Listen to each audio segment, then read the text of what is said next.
Hello बच्चों, आज हम 9th क्लास का चैप्टर हम बीमार क्यों होते हैं। इससे पहले बच्चों पहला वीडियो जो था उसमें मैंने आपको बताया कि बीमार क्यों होते हैं, इसके कारण मैंने थोड़े बहुत बताए थे। दीर्घकालिक रोग के बारे में थोड़ा सा बताया था और उसके आगे हम आज अध्ययन करेंगे। बच्चों, दीर्घकालिक रोग तथा अस्वस्थता। आप देखते हैं कि कुछ रोग ऐसे होते हैं जो कुछ समय के लिए होते हैं और हम ठीक हो जाते हैं। तीव्र तथा दीर्घकालिक रोगों का हमारे स्वास्थ्य पर भिन्न भिन्न प्रभाव होता है। कोई भी रोग जो हमारे शरीर के किसी भी भाग के कार्य को प्रभावित करता है तो वह हमारे सामान्य स्वास्थ्य को भी प्रभावित करेगा, क्योंकि सामान्य स्वास्थ्य के लिए शरीर के सभी अंगों का कार्य करना आवश्यक होता है।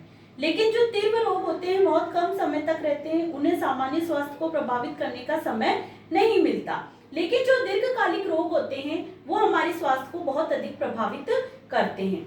जैसे खांसी जुकाम के समय हम सोचें तो क्या होता है कि एक सप्ताह के अंदर वो खांसी जुकाम ठीक हो जाता है। लेकिन खांसी जुकाम के कारण कभी हमारा वजन कम नहीं होता है, हमारी सांस भी नहीं फूलती है, हम सदैव थकान भी महसूस नहीं करते।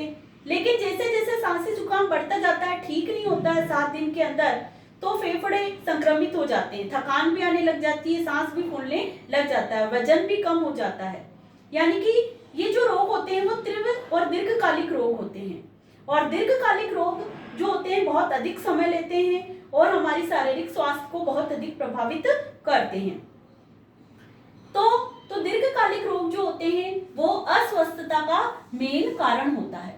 कि कोई भी रोग है, जैसे अभी आप देख रहे होगी अभी कोरोना वायरस बहुत फैल रहा है, लेकिन अगर अपन सामान्य रूप से अगर उसको कम समय वाला माने तो अपन कह सकते हैं कि खांसी जुकाम हुआ है यार, कुछ नहीं जुकाम हुई है।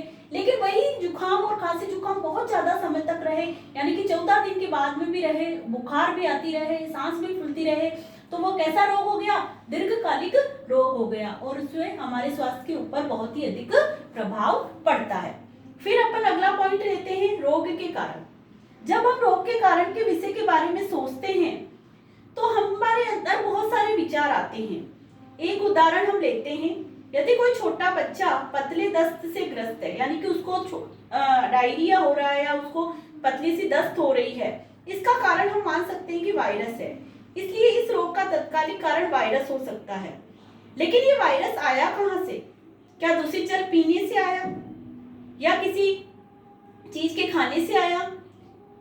इससे हम ये पता लगा सकते हैं कि ये बच्चा वायरस के संपर्क में आया है, किस कारण से आया है।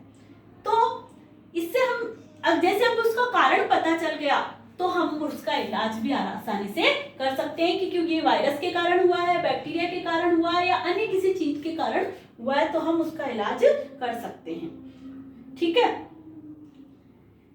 ठीक है। अब देखते हैं कि बच्चा जो है वो मेन कारण, रोग का कारण क्या होता है? एक कारण और भी होता है, दूसरा कारण, एक तो अपन उसका कारण पता लगा सकते हैं कि भाई वो वायरस के कारण हुआ है।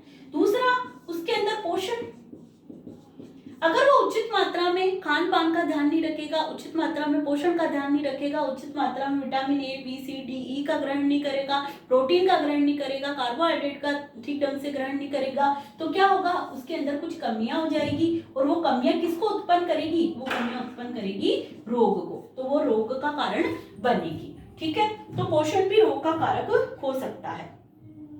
तीसरा कारण है आनुवंशिक भिन्नता। अब आनुवंशिक भिन्नता क्या होती है कि कुछ रोग जैसे होते हैं, जैसे कि मधुमेह, डायबिटीज रोग होता है, वो आनुवंशिकी रोग है, एक पीढ़ी से दूसरी पीढ़ी में जाता है। और कई सारे रोग ऐसे होते हैं जो आनुवंशिकी होते हैं, जो अपने पेरेंट्स से संतति में आते हैं और संतति से फिर अन्य संतति में स्थानांतरित होते हैं, तो वो भी रोग के कारक हो सकते हैं। आनुवंशिकी लक्षण भी क्या है? रोग के कारक हो सकते हैं। कई बार ऐसा होता है कि बहुत ज्यादा पानी की कमी है, जिस स्थान पर पानी की कमी है, पीने के पानी की कमी है, तो वहां पर क्या होगा कि पीने के पानी की कमी की समस्या के कारण वो लोग क्या होंगे? दूषित जल का भी प्रयोग करने लग जाते हैं और वो दूषित जल भी क्या करता है? रोग का कारक बनता है। उसके कारण भी कई प्रकार के रोग हो जाते हैं। ठीक है, तो दूषित जल भी रोग का कारण बन सकता है। तो ये सभी क्या है? रोग के कारक हैं। अब अगला टॉपिक अपन लेते हैं संक्रामक और असंक्रामक रोग। अब संक्रामक और असंक्रामक रोग के बारे में बात करें तो कुछ रोग ऐसे होते हैं जो एक व्यक्ति से दूसरे व्यक्ति में आकर फैलते हैं, लेकिन कुछ रोग ऐसे होते हैं जो कि एक व्यक्ति से दूसरे व्यक्ति में आकर फैलते नहीं है। संक्रामक किससे संक्रमित कैसे हो सकता है? अभी आप सबको पता है, अपन घरों में बैठे हैं, आज स्कूल नहीं चल रही है, इसका कारण क्या है? ये संक्रामक रोग ही तो है भाई, एक इस व्यक्ति से दूसरे व्यक्ति में फैल रहा है, तो वो संक्रमण हो रहा है। लेकिन कुछ रोग ऐसे होते हैं जैसे कि कैंसर है, वो कैसा रोग है? असंक्रामक रोग है। तो कई रोग ऐसे होते हैं जो फैलते हैं, और कई रोग जो होते हैं केवल रोगी के अंदर ही रहते हैं, वो एक से दूसरे में नहीं फैल सकते। अब जो फैलने का कारण है वो क्या हो सकता है? ठीक है, अब जैसे किसी को ब्लड प्रेशर है, तो क्या ब्लड प्रेशर के पास पेशेंट बैठा है और किसी को ब्लड प्रेशर नहीं उसके पास बैठ जाए तो क्या उसको ब्लड प्रेशर हो जाएगा? नहीं। तो ये कैसा रोग है? असंक्रामक रोग है। लेकिन अगर कोरोना वाले के पास बैठ जाओगे तो क्या हो जाएगा? कोरोना हो जाएगा। तो ये सबसे बड़ा एग्जाम्पल हो गया अभी आपके सामने। तो ये कैसा है? संक्रामक रोग है। तो ये हो गया संक्रामक और असंक्रामक रोग। लेकिन इसके संक्रामक होने के कारण भाई क्या हो सकते हैं? हवा हो सकती है, वायु हो सकते हैं, जल हो सकता है, और कुछ चीजों को छूने से भी ये रोग हो सकता है। एक आपके बुक में दे रखा है पेप्टिक वर्ण तथा नोबेल पुरस्कार। पेप्टिक वर्ण क्या होता है? ये अमाशय के अंदर पाया जाता है और एसिडिटी संबंधी दर्द तथा रक्तस्राव करता है। इसके कारण रेने सेनेका ढंग है। क्या है? रेने सेनेका ढंग है। जीवन से अमाशय में एसिड का स्त्राव होता है, जिसके कारण पेप्टिक वर्ण हो जाता है। दो ऑस्ट्रेलिया के वैज्ञानिक थे, इन्होंने एक बैक्टीरिया हेलीबैक्टीरिया पाइलोरी जो पेप्टिक वर्ण का कारण था, वह ऑस्ट्रेलिया के रोग वैज्ञानिक रॉबिन वॉरेन ने इन छोटे छोटे प्रकाकार बैक्टीरियाओं को अनेक रोगियों के अमाशय के निचले भाग में देखा।